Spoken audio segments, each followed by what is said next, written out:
What's up YouTube, it's Eric from Team Stardust, and today I have a Dark Magician Girl deck profile for you guys. I know my camera's not angled very much the way I like it, but this is the best way I can set my phone up right now. But without any further ado, let's just get straight into the deck profiles. So, right now I am currently running 3 Dark Magician Girl, and she is the heart and soul of the deck. She gains 300 attack for each Dark Magician in the card graveyard. And she's, just basically, like I said, heart and soul of the deck. After that, I run 3 Berry.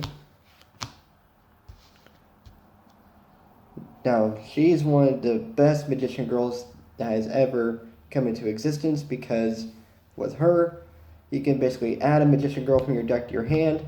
She's being targeted for an attack or by my opponent's card effect. I can special summon a Magician Girl straight from my deck. And then I run 3 Kiwi Magician Girl. Kiwi basically just lets me power up the when my monster's on the field, like say Dark Magician Girl's on the field, I could discard her, give her 300 attack and defense for each Magician Girl with different names in my graveyard. So there's that. And then I run 2 Chocolate. Chocolate basically lets me draw off of spellcasters I discard from my hand. Then if she's being targeted for an attack, I can special summon a spellcaster straight from my graveyard onto my field, and my opponent's monster's target will be redirected to that monster that I brought back, and their attack points are cut in half. Then I run 2 Apple. Apple basically just lets me do the same, and my opponent's monster's attack points will be cut in half when I redirect the attack towards the new Magician Girl that I placed on the field.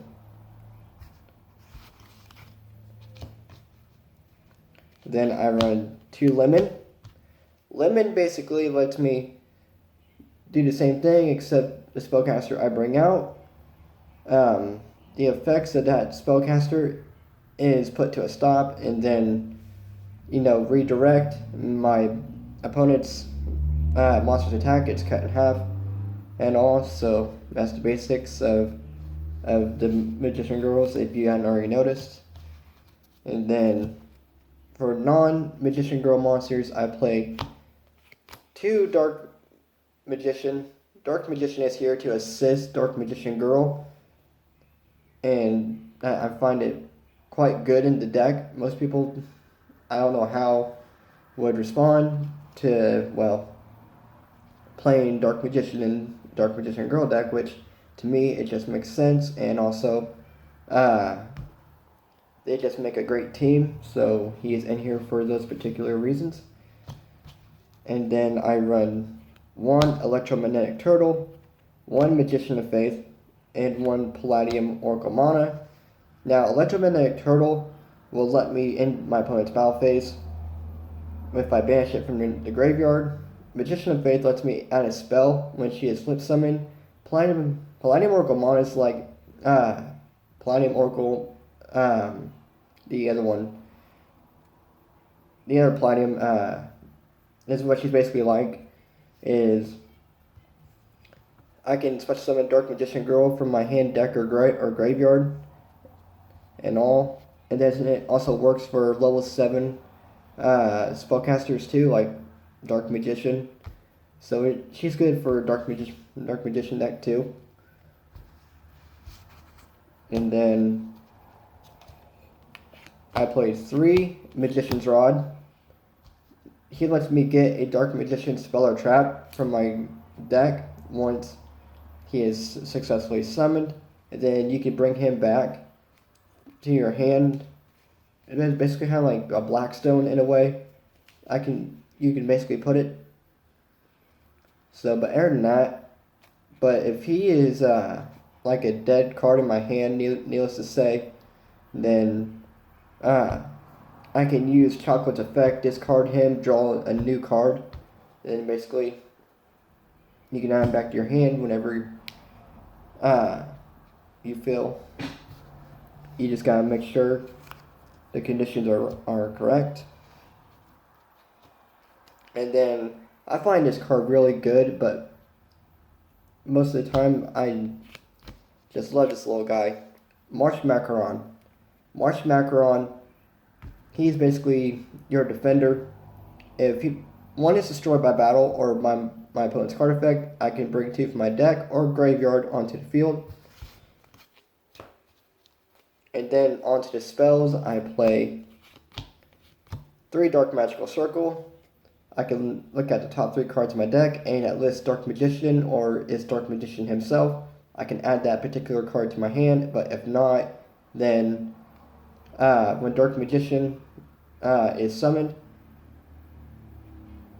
then I can banish a card when he is summoned either way, whether, normal or special, but you can only play this card once per turn. And then the part I almost forgot to mention was you can arrange the cards in any order that you have picked up from your deck, the top 3 of course. So that's the part I almost forgot. So always remember, you can arrange the cards that you picked up in any order, even if you didn't get anything that you need. Doesn't mean you can do that later on. Like, oh hey, I'll just put this in that order, and hopefully you'll get what you need by next turn. And that is my wife, because our walls are very thin. Now I also play 2 Pod Duality. Pod Duality is basically a resource for the deck because it allows you to escalate top 3 cards of your deck. You pick one and you shuffle the other 2 back into the deck. Then I play 2 Eye of Timaeus. Eye of Timaeus basically lets you fuse with any Dark Magician fusion, save Dragon Knight, or you can use this with Dark Magician Girl actually as well to bring out Dragon Knight. So he is there for your fusion plays pretty much. And then I also play 2 Dark Magic Veil. Dark Magic Veil lets you bring out a Dark Spellcaster from your hand or graveyard. You just gotta pay up 1,000 life points in order to do so. And then I play 1 Dark Magic Attack and 1,000 Knives. Dark Magic Attack will let me blow off back row as long as I control Dark Magician. And then 1,000 Knives, I can destroy a monster on my opponent's field as long as I control Dark Magician. Yes, dear, I'm fine. Sorry about that. And then I play 1 Dark Burning Attack. This card basically lets me blow up my opponent's monsters on the field so long as I control Dark Magician Girl.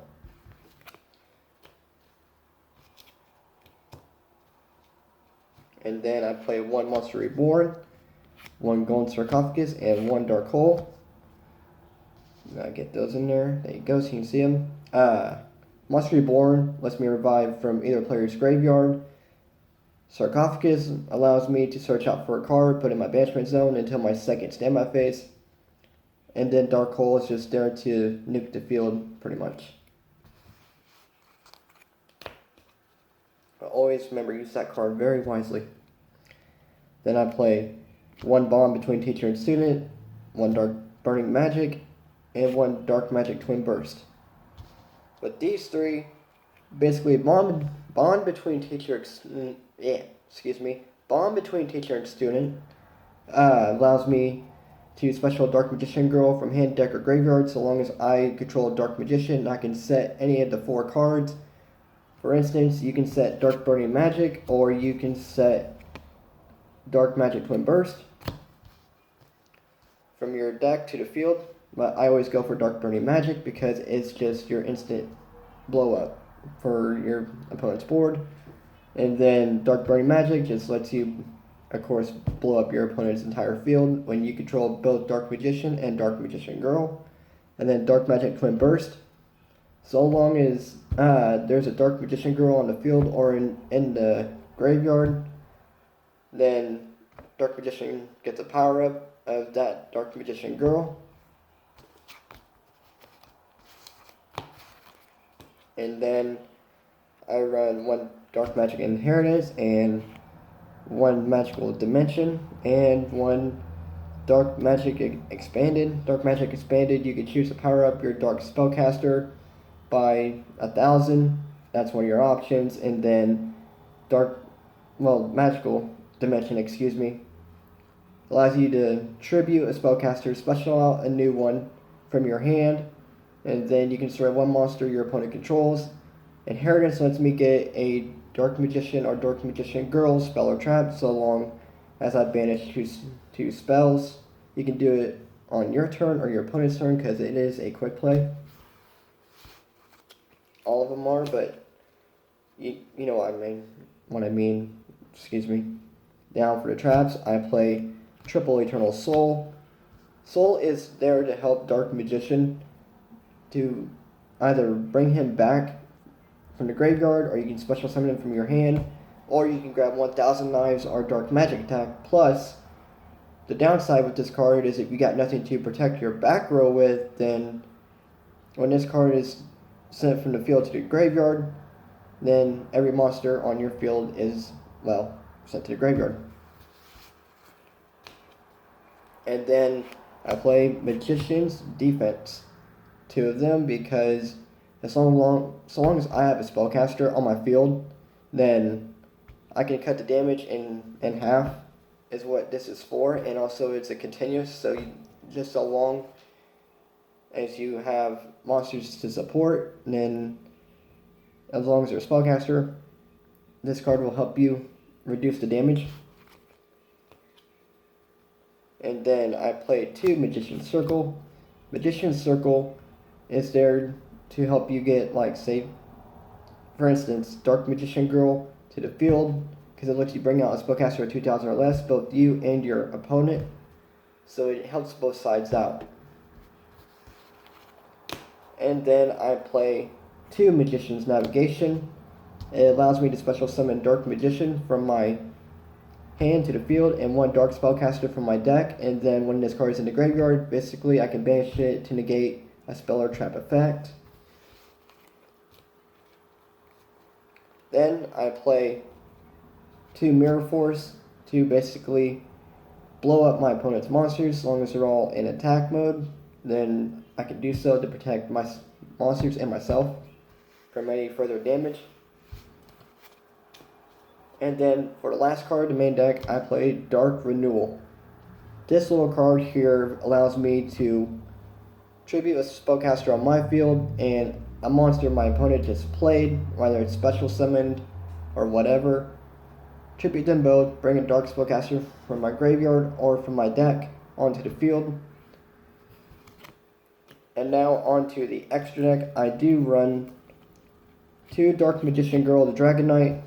She's basically your pop-off. Discard one card. Then destroy a card on your opponent's side of the field during either your turn or your opponent's turn. I played one Dark Magician, the Dragon Knight, and one Amulet Dragon because Dark Magician, the Dragon Knight protects your back row, and he is also considered Dark Magician while on the field or in the card graveyard. Amulet Dragon, you can basically banish any number of spells, maximum 1, to increase his power by 100, and then if he is destroyed, I can bring Dark Magician back from the graveyard. I run one Dark Paladin, because Dark Paladin, he's there for the negating effect, as long as you have cards in your hand, and then for every dragon on the field, or in the grave, then he gains 500 extra attack points. Most people just use him for the negating effect, and then if you're playing against a dragon deck, then he gets a supercharged boost. And then, of course, I play these two. I play Ebon Illusion and Ebon High because, well, they're there to help, and then one of them allows you to play a spell or trap from your hand without any conditions whatsoever. And basically, I just have them there to defend mostly, but other than that, they are great additions to the deck. Now that is it for the deck profile. I hope you guys enjoyed, and don't forget to comment, like, and subscribe. And if you enjoy my content, leave a huge thumbs up. And if you've got any changes for me that I can make to this deck, then please let me know. But for now, this is Eric from Team Stardust, signing out.